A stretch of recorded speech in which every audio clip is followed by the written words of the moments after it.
नमस्कार, उत्तराखंड समाचार में आपका स्वागत है। मैं हिना जोशी छेत्री। आइए सबसे पहले नजर डालते हैं आज के मुख्य समाचारों पर।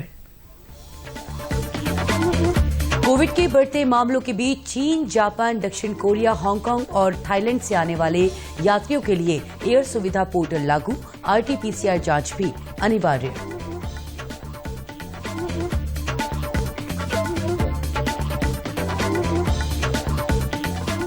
स्वामी राम हिमालयन विश्वविद्यालय के दीक्षांत समारोह में शामिल होने देहरादून पहुंचे रक्षा मंत्री राजनाथ सिंह।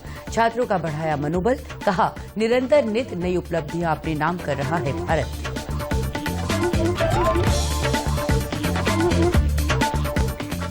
मुख्यमंत्री ने की सहकारिता विभाग की समीक्षा, राज्य में सेब और कीवी के उत्पादन को मिशन मोड पर बढ़ावा देने पर दिया जोर।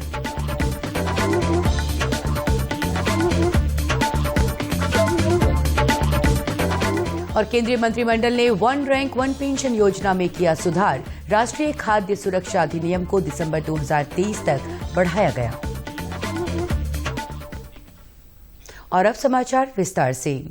केंद्रीय स्वास्थ्य मंत्री मनसुख मांडविया ने कहा है कि चीन में कोविड के बढ़ते मामलों को देखते हुए चीन, जापान, दक्षिण कोरिया, हांगकांग और थाईलैंड से आने वाले यात्रियों के लिए एयर सुविधा पोर्टल लागू किया जाएगा। उन्होंने कहा कि इन यात्रियों के लिए आरटी-पीसीआर अनिवार्य किया जाएगा। श्री मांडविया ने कहा कि भारत आने के बाद संक्रमित पाए जाने पर इन लोगों को क्वारंटीन किया जाएगा। केंद्रीय स्वास्थ्य मंत्री ने कहा कि सरकार कोविड को लेकर सतर्क है और इस संबंध में सभी आवश्यक कदम उठा रही है ताकि देश में कोविड के मामलों में वृद्धि न हो। कोरोना महामारी न फैले उसको लिए सतर्कता बरतना हमने चालू कर दिया है। जिस तरह से चीन में कोरोना महामारी की भयानकता हम देख रहे हैं, उसको देखते हुए चीन, जापान, दक्षिण कोरिया, हांगकांग, बैंकॉक सभी से आने वाली फ्लाइट पर हम एविएशन मिनिस्ट्री के साथ बातचीत करके तुरंत ही एयर सुविधा पोर्टल का इम्प्लीमेंटेशन करके सभी पैसेंजर को आरटी-पीसीआर कंपलसरी करेंगे, उसका ट्रेसिंग करना चालू कर देंगे और इंडिया में आने के बाद किसी को बुखार मालूम पड़े या तो टेस्ट पॉजिटिव पाया जाए तो तुरंत ही हम उसको क्वारंटाइन करने के लिए भी आदेश जारी करने जा रहे हैं ताकि देश को कोविड महामारी के सामने हम बचा सके। वहीं केंद्र सरकार ने सभी राज्यों और केंद्र शासित प्रदेशों से कोविड के प्रबंधन के लिए मेडिकल ऑक्सीजन की निरंतर आपूर्ति सुनिश्चित करने को कहा है। राज्यों और केंद्र शासित प्रदेशों को भेजे गए अपने पत्र में स्वास्थ्य मंत्रालय ने वेंटिलेटर जैसे जीवन रक्षक आवश्यक उपकरणों की उपलब्धता भी सुनिश्चित करने को कहा है। रक्षा मंत्री राजनाथ सिंह ने आज देहरादून में स्वामी राम हिमालयन विश्वविद्यालय के दीक्षांत समारोह में बतौर मुख्य अतिथि शिरकत की। उनके साथ मुख्यमंत्री पुष्कर सिंह धामी और उच्च शिक्षा मंत्री धन सिंह रावत भी मौजूद रहे। कार्यक्रम को संबोधित करते हुए रक्षा मंत्री ने उपाधि प्राप्त करने वाले सभी छात्र छात्राओं को शुभकामनाएं दी और उनके उज्जवल भविष्य की कामना की। छात्रों को संबोधित करते हुए चिकित्सा, शिक्षा, तकनीक, आर्थिक स्थिति और तमाम अन्य क्षेत्रों में भारत की उपलब्धियों के बारे में बताते हुए रक्षा मंत्री ने कहा कि आने वाले समय में भारत निरंतर नित नई उपलब्धियां अपने नाम करता रहेगा। रक्षा मंत्री ने कहा है कि भारत पूरे विश्व में तरक्की की एक नई इबादत लिख रहा है और आने वाले 25 वर्ष में विश्व की सबसे बड़ी आर्थिक महाशक्ति बनेगा। साथियों, आज भारत हर एक क्षेत्र में आत्मनिर्भर बन रहा है। आज भारत एक सशक्त राष्ट्र के रूप में खुद को स्थापित कर रहा है।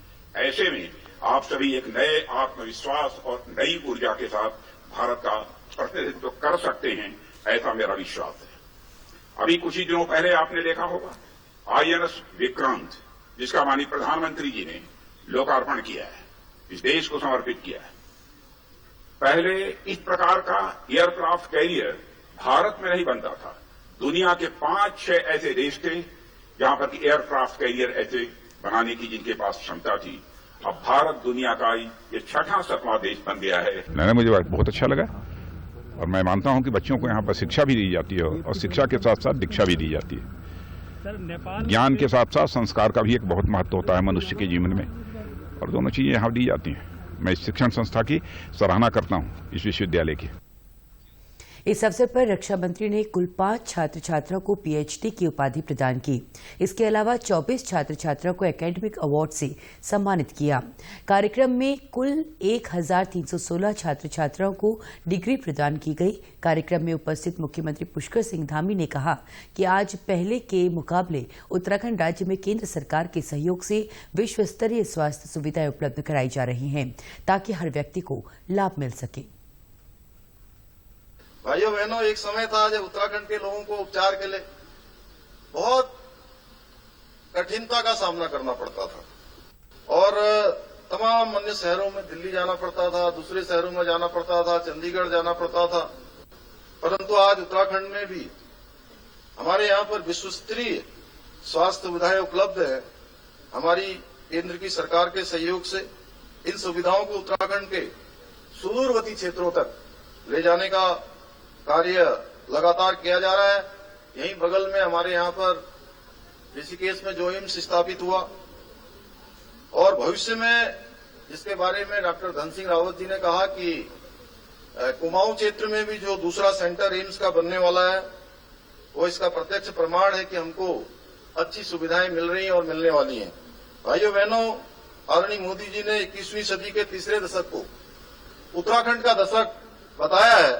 इस बात को धरातल पर उतारने एवं चरितार्थ करने हेतु हम सभी को विकल्प रहित संकल्प के मंत्र को अपनाकर मजबूती और तत्परता से अपने कर्तव्यों को निभाने की आवश्यकता है।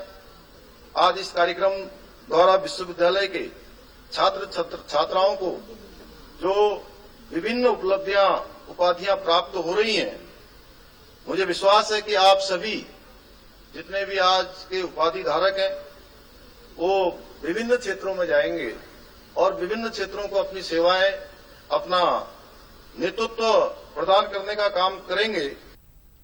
वहीं उपाधि प्राप्त करने वाले छात्र छात्राओं ने इस अवसर पर खुशी जाहिर की और रक्षा मंत्री का शुक्रिया अदा किया। मुझे बहुत ही अच्छा लग रहा है क्योंकि 4 साल की मेहनत आज पूर्ण रूप से सफल हुई है। जैसे माननीय रक्षा मंत्री जी ने कहा कि नर्सिंग में हम कोई भी पेशेंट हमारे पास आ रहा है तो हम उसमें भेदभाव ना करें, तो मैं इसको पूर्ण रूप से अपने जीवन में स्वीकार करूंगी कि कोई भी मेरे पास पेशेंट आता है, गरीब है, अमीर है, मैं उसको कभी भी डिस्क्रिमिनेट नहीं करूंगी किसी भी चीज़ों पर लेके। और मुझे बहुत ही ज़्यादा अच्छा लग रहा है कि आज मतलब फाइनली हम लोग ग्रेजुएट हो चुके हैं। आज मुझे हिमालयन यूनिवर्सिटी की कॉन्वोकेशन में एकेडमिक टॉपर 2017 बैच बीपीटी के लिए अवार्ड मिला है और उसे प्राप्त करने के बाद मुझे बहुत ही अच्छा महसूस हो रहा है।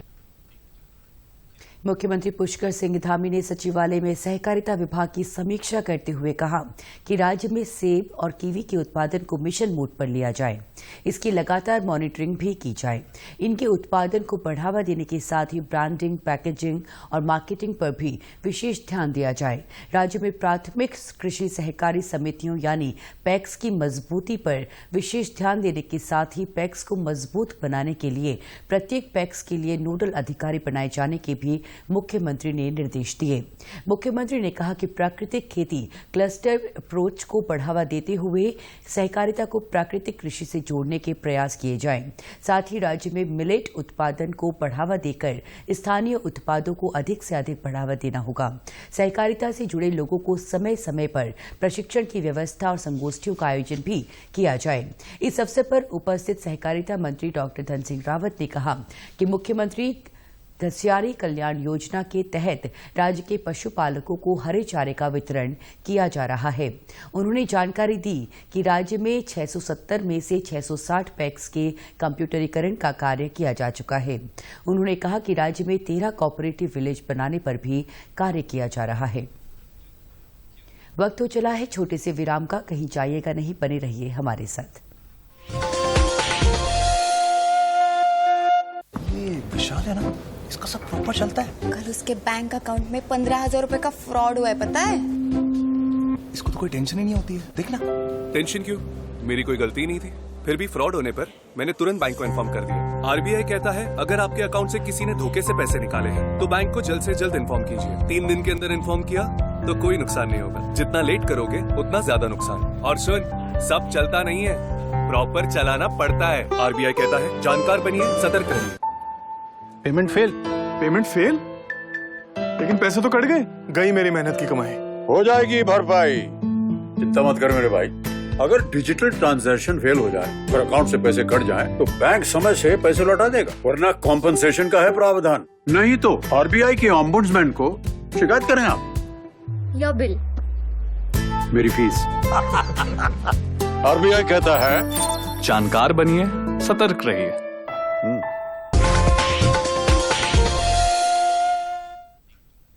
विराम के बाद पुनः स्वागत।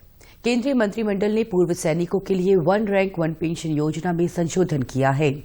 नई दिल्ली में कल मंत्रिमंडल के फैसलों की जानकारी देते हुए सूचना और प्रसारण मंत्री अनुराग सिंह ठाकुर ने बताया कि इस फैसले से सरकारी खजाने पर 8,450 करोड़ रुपए का अतिरिक्त भार पड़ेगा।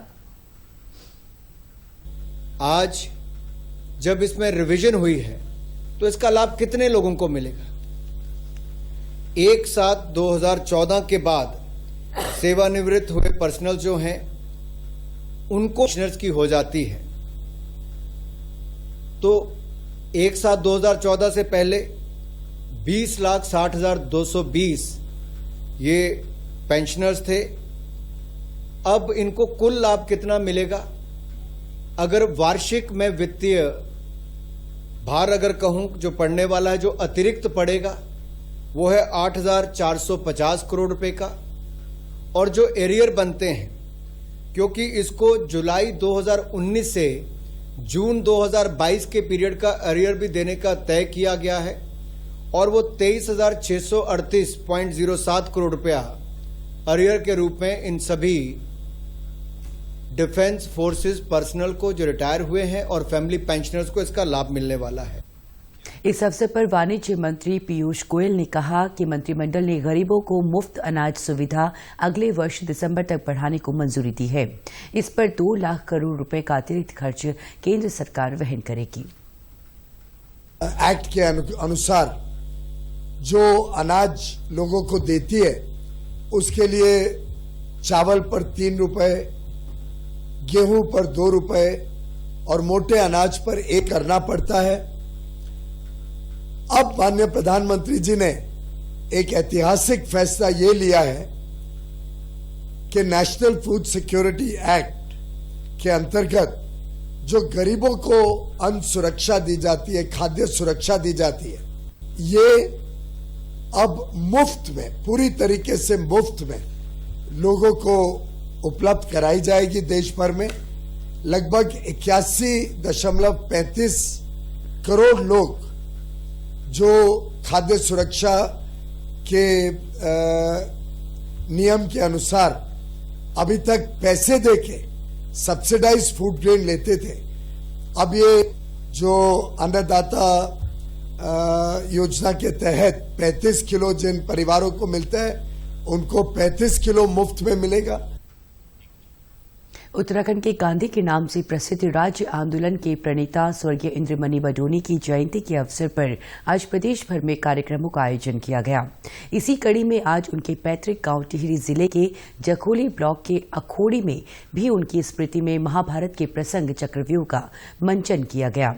इस अवसर पर स्थानीय विधायक शक्तिलाल शाह ने स्वर्गीय इंद्रमणि बडोनी जी के प्रयासों को याद कर उन्हें श्रद्धांजलि अर्पित की। बडोनी जी की आज 98वें जन्मदिवस मनाया गया। बहुत ही जबरदस्त जुनून है जनता के अंदर, बड़े हर्ष और उल्लास के लोग साथ लोग खड़े होते हैं।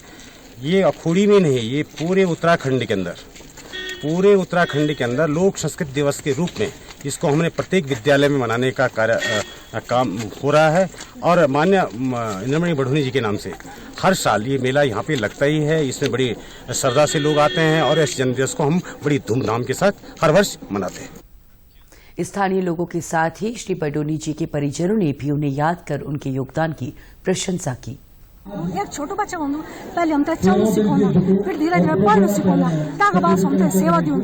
ये नहीं हमारा उत्तराखंड में भी थोड़ा पहले शुरुआत थी, जैसे कुछ डेवलपमेंट दिखी नहीं, लेकिन धीरे धीरे जन जन अगले बढ़ू।